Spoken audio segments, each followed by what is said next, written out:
मोदी सरकार 2.0 के 2 साल 30 मई यानी परसों पूरे हो रहे हैं। नरेंद्र मोदी सरकार का दूसरा कार्यकाल अब तक कोरोना की चुनौतियों से भरा रहा है।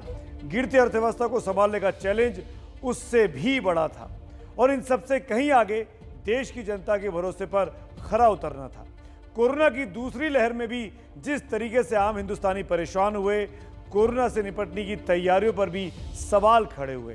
क्या उसने मोदी सरकार की छवि को धक्का पहुंचाया है? ऐसे तमाम सवाल हैं जो आपके मन में भी होंगे। मोदी सरकार के 2 साल के कामकाज को लेकर क्या है देश का मूड? ये जानने के लिए एबीपी न्यूज और सी वोटर ने एक देशव्यापी सर्वे कराया। उस सर्वे की जो फाइंडिंग्स आई उसका एक हिस्सा आज आपको दिखाते हैं, दूसरा हिस्सा कल हम आपको दिखाएंगे। तो पहले हिस्से की क्या है खास बातें, आइए देख लेते हैं। मैं नरेंद्र दामोदर दास मोदी ईश्वर की शपथ लेता हूं। हिंदुस्तान की दूसरी बार बागडोर संभालने के वक्त प्रधानमंत्री नरेंद्र मोदी की लोकप्रियता का चमकता सिक्का खनकते हुए आसमान को छू रहा था। गठबंधन सरकारों में जीने वाला हिंदुस्तान दूसरी बार एक पूर्ण बहुमत की सरकार वाले प्रधानमंत्री का इस्तकबाल कर रहा था। लेकिन 2 साल के अंदर ही रास्ते में आ गया कोरोना का काल। इस कोरोना काल में क्या सोचते हैं हिंदुस्तान के लोग? 2 साल में कितनी बदली प्रधानमंत्री नरेंद्र मोदी की छवि? इसको जानने के लिए एबीपी न्यूज और सी वोटर ने एक सर्वे किया। इस सर्वे में लोगों से पूछा गया कि मोदी 2 में सबसे बड़ी नाराजगी क्या है। तो कोरोना से निपटने को लोगों ने पहला और बड़ा कारण बताया। शहरी इलाकों में 44% लोग कोरोना से निपटने को लेकर सरकार से नाराज हैं, तो ग्रामीण क्षेत्र में 40% लोग। वैसे ही किसान कानून पर शहरी क्षेत्र में 20% और ग्रामीण क्षेत्र में 25% लोग मानते हैं कि सरकार ठीक से नहीं निपट पाई।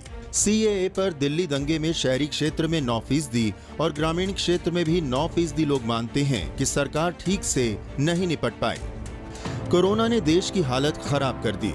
इसमें लोगों की राय से साफ है कि लोग कोरोना से कायदे से ना निपटने से नाराज हैं। लेकिन देखा जाए तो नाराज होने वाले 50% से कम ही हैं। हालांकि पिछले साल कोरोना आया तो प्रधानमंत्री मोदी ने तुरंत पूरे देश में लॉकडाउन लगा दिया था। शहरी क्षेत्र में 76% लोग मानते हैं कि सरकार का फैसला सही था, जबकि ग्रामीण क्षेत्र में 65% लोग इसको सही मानते हैं। आज रात 12 बजे से संपूर्ण देश में संपूर्ण लॉकडाउन होने जा रहा है। तो आप कह सकते हैं कि देश ने तमाम परेशानियों के बावजूद मोदी का फैसला सही माना।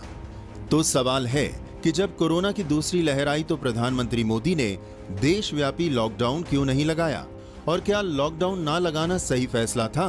शहरी क्षेत्र में 57% लोगों ने माना कि लॉकडाउन ना लगाकर प्रधानमंत्री ने ठीक किया, जबकि ग्रामीण क्षेत्र में 52% लोग सरकार के फैसले को सही मानते हैं। प्रधानमंत्री मोदी के लॉकडाउन ना लगाने के फैसले पर लोगों की राय का यही मायने निकलता है कि इस बार लोग खुद ही घरों में रहे या फिर राज्य सरकारें अपने हिसाब से फैसला लें। मैं राज्यों से भी अनुरोध करूंगा कि वो लॉकडाउन को अंतिम विकल्प के रूप में ही इस्तेमाल करें। कोरोना की पिछली लहर में सबसे ज्यादा दिक्कत प्रवासी मजदूरों को हुई थी। हालांकि सरकार ने कहा था कि उसने 80 करोड़ लोगों तक राशन से मदद की, लेकिन लोग क्या सोचते हैं ये जान लीजिए। शहरी क्षेत्र में 49% लोगों ने माना कि मदद नहीं मिली, जबकि ग्रामीण अंचल में 54% लोगों ने कहा कि मदद नहीं मिली। इससे यही निष्कर्ष निकलता है कि आधे से ज्यादा ग्रामीण कह रहे हैं कि लॉकडाउन में उन्हें मदद नहीं मिली। ये दूसरी लहर उस वक्त शबाब पर पहुंची जब बंगाल में विधानसभा के चुनाव हो रहे थे। इस पर लोगों से पूछा गया कि क्या प्रधानमंत्री मोदी का चुनाव प्रचार करना सही था? तो इस पर शहरी क्षेत्र में 58% लोग मानते हैं कि प्रचार सही नहीं था, जबकि ग्रामीण इलाकों में ऐसी राय 61% लोगों की है। बंगाल के चुनावों में बीजेपी ममता को हरा नहीं पाई। लोगों की राय से यही राय बनाई जा सकती है कि दूसरी लहर में प्रधानमंत्री मोदी का प्रचार शहरी और ग्रामीण दोनों को पसंद नहीं आया। इन सब के बीच एक अहम सवाल ये रहा कि इस कोरोना संकट को प्रधानमंत्री नरेंद्र मोदी और कांग्रेस नेता राहुल गांधी में कौन बेहतर तरीके से संभालता। तो शहरी क्षेत्र में 20% और ग्रामीण क्षेत्र में 23% लोगों को लगता है कि राहुल अच्छे से संभाल लेते, जबकि शहरी क्षेत्र में 66% और ग्रामीण क्षेत्र में 62% लोग मानते हैं कि पीएम मोदी इस हालात को बेहतर तरीके से संभाल रहे हैं। लोगों की इस राय से इतना तो साफ है कि कोरोना में लोगों को चाहे जितनी भी तकलीफ हुई, कितनी भी ऑक्सीजन से लेकर दवा तक की दिक्कतें आईं, कितने भी लोगों की मौत हुई, लेकिन हालात को संभालने के मामले में राहुल की तुलना में पीएम मोदी पर तिगुना लोगों का भरोसा है। एक बात साफ है कि आज भी प्रधानमंत्री मोदी से ज्यादा भरोसेमंद राजनीतिक चेहरा कोई और नहीं है। देश का मूड भांपने वाले इस सर्वे का आज आपने पहला हिस्सा देखा जो कोरोना से जुड़ा हुआ था। कल दूसरा हिस्सा हम आपको दिखाएंगे जिसमें कोरोना से अलग 2 साल में प्रधानमंत्री मोदी के किए गए कामकाज पर आम हिंदुस्तानी की क्या राय है वो आपके सामने होगी। आज का सर्वे बताता है कि आपदा ने भी प्रधानमंत्री नरेंद्र मोदी की लोकप्रियता पर ज्यादा फर्क नहीं डाला है, लेकिन बंगाल चुनाव में जीत के बाद ममता बनर्जी उन्हें चैलेंज जरूर कर रही हैं। 2 साल पहले एक इंटरव्यू में पीएम मोदी ने दीदी के साथ अपने रिश्तों का जिक्र करते हुए बताया था कि ममता उन्हें साल में 1-2 बार बंगाली कुर्ते और मिठाई भेज देती हैं, लेकिन चुनाव ने अब सब कुछ बदल दिया है और तल्खी भी साफ नजर आती है, यहां तक कि आधिकारिक बैठकों में भी। हाल ही में कोरोना पर पीएम की जिला अधिकारियों के साथ बैठक में ममता ने आरोप लगाया कि उनको बोलने नहीं दिया गया था। पिछले साल अप्रैल से इस साल अप्रैल तक कोरोना की 4 बैठकों में ममता नहीं पहुंची। ममता ने बंगाल के हिस्से की वैक्सीन दूसरे राज्यों को देने का आरोप तक केंद्र पर लगाया। नेताजी सुभाष चंद्र बोस की जयंती के कार्यक्रम में जय श्री राम के नारे लगने पर भी ममता भड़क गई थी। इस कार्यक्रम में प्रधानमंत्री वहीं मंच पर मौजूद थे। आज जब बंगाल में आए यास तूफान को लेकर प्रधानमंत्री मोदी वहां के दौरे पर गए थे तो भी ममता उनके साथ नहीं थी। तूफान पर हुई बैठक में भी ममता नहीं पहुंची, सिर्फ पीएम से मिलकर उन्हें अपनी मांगों की एक चिट्ठी अलग से थमा दी।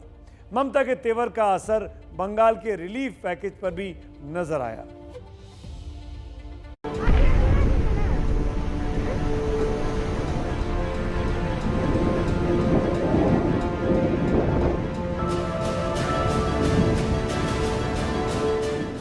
तूफान की तबाही से लाखों लोग बेहाल हैं। किसी का घर टूटा तो किसी का खेत खलिहान तालाब बन गया।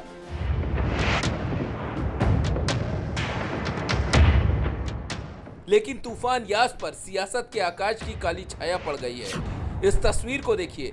बंगाल के कलईकुंडा में पीएम नरेंद्र मोदी की समीक्षा बैठक थी। तूफान पर हुए नुकसान को लेकर चर्चा होनी थी, लेकिन बंगाल की सीएम ममता बनर्जी की कुर्सी खाली रही। ममता ने मोदी से मुलाकात की, उनसे 30,000 करोड़ रुपए की मदद की मांग वाला कागज दिया और फिर चलती बनी।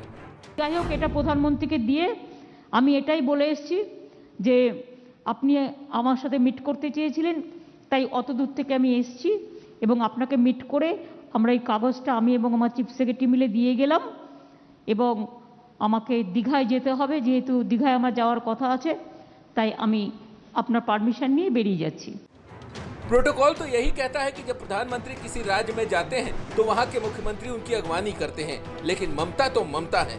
पीएमओ की माने तो दीदी ने पीएम को आधे घंटे इंतजार करवा दिया। यही नहीं, बाढ़ को लेकर हो रही बैठक में भी ममता नहीं गई। दरअसल ममता को बैठक में शुभेंदु अधिकारी का शामिल होना गवारा नहीं था। ऐसा लगता है कि नंदीग्राम की हार का दर्द दीदी को अब तक सता रहा है। पश्चिम बंगाल में चुनाव हुए ज्यादा वक्त नहीं गुजरा है। ममता ने तेवर दिखाए तो पीएम ने भी नहले पर दहला मार दिया। मोदी ने ओडिशा में नवीन पटनायक की जमकर तारीफ तो की ही, बिन मांगे उन्हें सब कुछ दे दिया। ओडिशा के हिस्से आया 500 करोड़ का relief package. Honorable Prime Minister told that Odisha has been a constant prey for a prolonged period of these sort of natural calamities, and we all will face the situation, and Centre is always with Odisha during these calamities. नवीन पटनायक साथ रहे तो all is well रहा। ममता बनर्जी ने केंद्र से 30,000 करोड़ मांगे, लेकिन बंगाल को झारखंड के साथ मिले 500 करोड़ रुपए, वो भी शर्तों के साथ।